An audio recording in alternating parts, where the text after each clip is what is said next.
just to be absolutely clear, by the end of next year, there will be zero tariffs across the board for Indian products entering Australia. We are going to zero across the board. Hello and welcome to the Times of India. You're watching a special edition of Global Pulse with me, Neha Khanna. And joining me today is a very special guest, Australia's High Commissioner to India, Philip Green. Thank you so much for joining me on Global Pulse. It's great to be back with you, Neha. Thanks so much. High Commissioner, let me begin by asking you this. India and Australia are marking 5 years of their comprehensive strategic partnership, which is a very important milestone. Australia's Deputy Prime Minister and Defence Minister was here in June. India's Defence Minister is travelling to Australia now. Given that we live in a highly uncertain world, given that this is really the Trump era, in your assessment, where does the India-Australia relationship stand today? Well, it stands at the highest point that we've ever had, and it stands at a point where there is still further upward momentum. So there's three things, Neha, that are really driving our bilateral relationship. The first is that we are now strategically aligned. Australia and India have been friends for a long time, but in this recent period, we are focusing on our neighbourhood, the Indo-Pacific, and seeking to make it prosperous, peaceful, and free of conflict. India and Australia are major partners in that. We share a vision for our region and we're working hard on it. Second, we are economically complementary.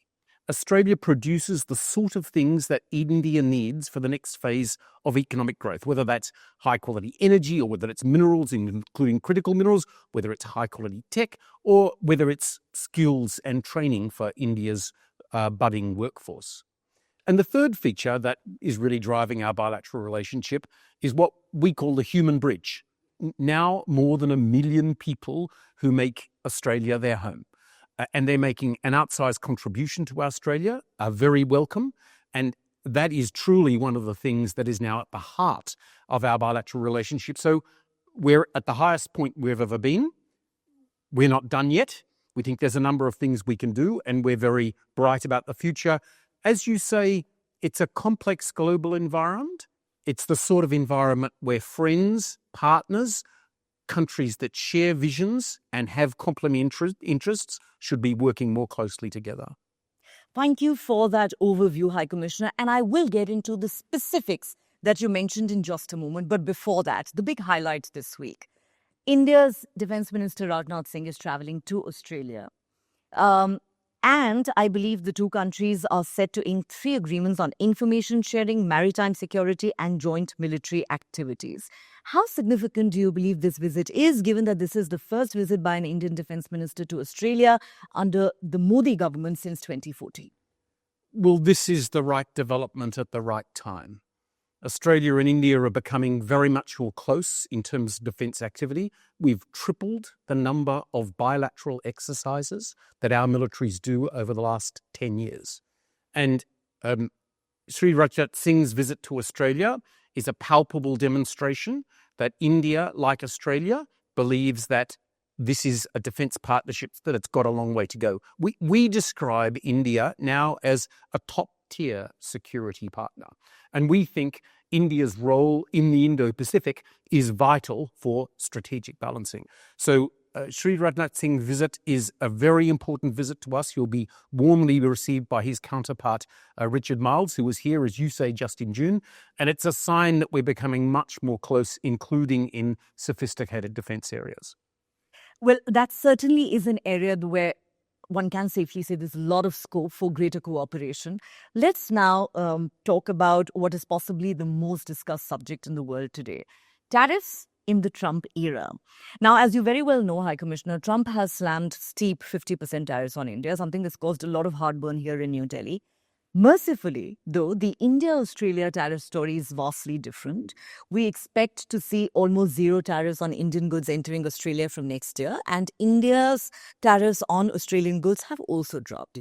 In your view, how is this shaping the India-Australia trade relationship? Of course, we have ECTA in place, which we're hoping will pave the way for SECA. So, just to be absolutely clear, by the end of next year, there will be zero tariffs across the board for Indian products entering Australia. We are going to zero across the board. And that's a sign of how important the India bilateral relationship is. Look, our first phase free trade agreement, CECA, is doing phenomenally well. Just think about this. Over the last 5 years, India's exports to the world have grown by 40%. That sounds good, right? Over the last 5 years, India's exports to Australia have grown by 200%.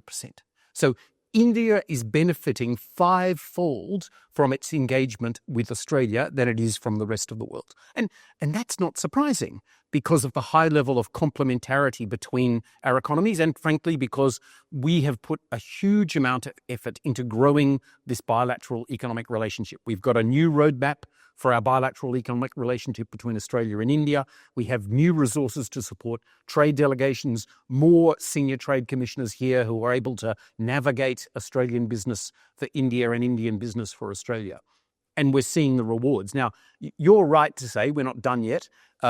We think that a further agreement, a CECA agreement, will be one that will benefit India and Australia even more. And that's why our trade ministers, your Commerce and Industry Minister, my Trade Minister, were in contact just over this weekend over the further elements of that negotiation.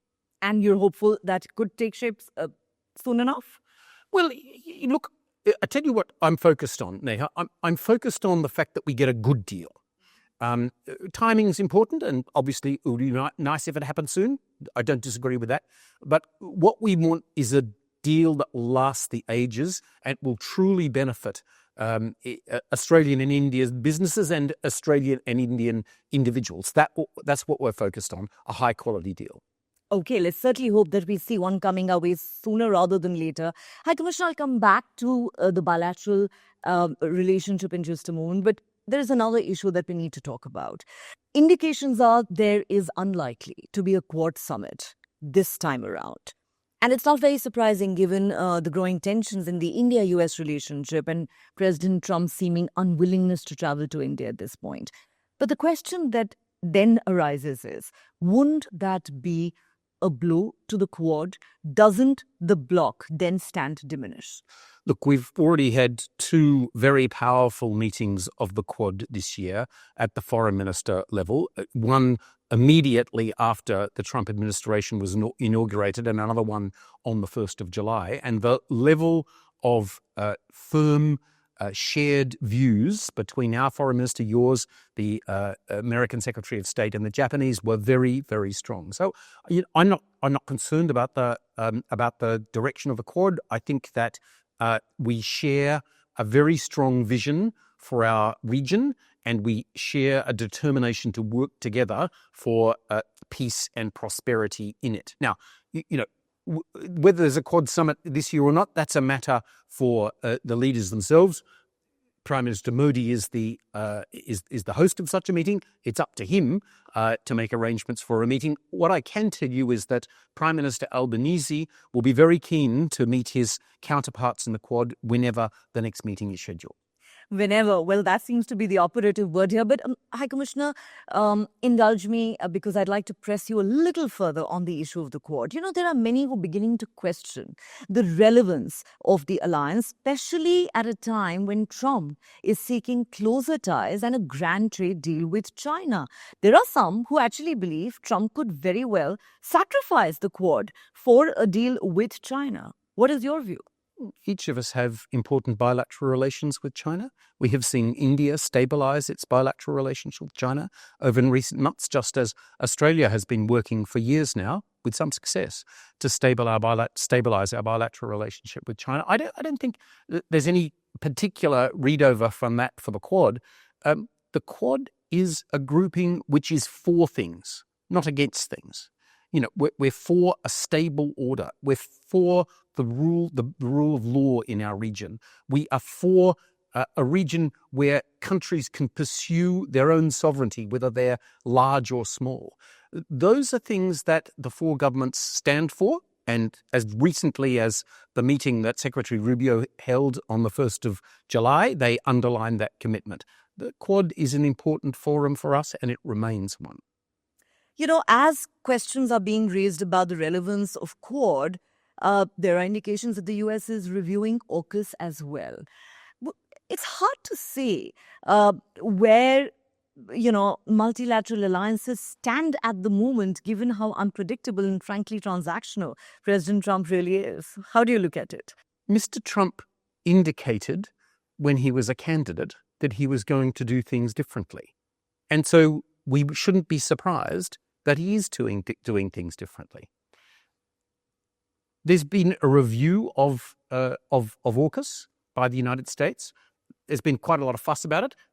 When the new British government was elected a year or so ago, there was a review of AUKUS by them too. That's a natural thing for a new government to do. So, we will allow the US processes to play out. We feel that AUKUS has a strong future for strengthening the defence capabilities in the industrial capabilities of all of our three countries. And what I can tell you is that Australia, the UK, and the US are aligned as never before as three countries which are standing up for the global order. All right, let's see where this goes. Now, coming back to the bilateral relationship, High Commissioner, India and Australia are two vibrant multicultural democracies that have had strong and long-standing people-to-people ties. And you would agree that the presence of Indian students in Australia is a very important component of this relationship. However, the recent anti-immigrant protests that we saw in Australia seem to be a matter of concern.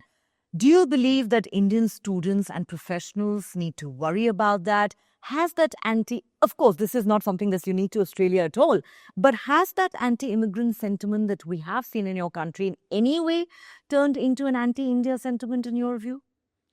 I think Indians who go to Australia can be very confident that they will be treated respectfully and well. We did have these protests, as you say. Ours is a free country where people are entitled to protest. Our government made it very clear, however, that it stands for multiculturalism, a core belief of our society, and that it stands for the rights of migrants to be treated with dignity and without violence. We have built a very harmonious community, and Indians now form a significant part of it. It's the fastest growing large migrant group in Australia.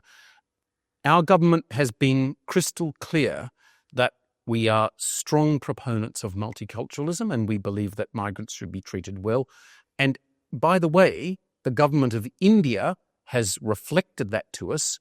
The statement by the spokesman of the Ministry of External Affairs indicates that the government of India has listened carefully to the way in which Australia has dealt with this debate in Australia and understands that the Australian government's views are a very respectable response under the circumstances. Well, what you say will certainly be reassuring for a lot of people, High Commissioner. Another blow that the Trump administration has dealt to India-US ties is the overhaul of the H-1B visa rules. But I wonder, could America's loss become Australia's gain?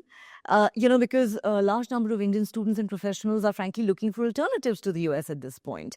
How do you look at the potential that exists there for, let's say, furthering of this people-to-people relationship that exists already between India and Australia? Though it has to be said that in recent years, Australia also has made it tougher for international students to get visas to study there.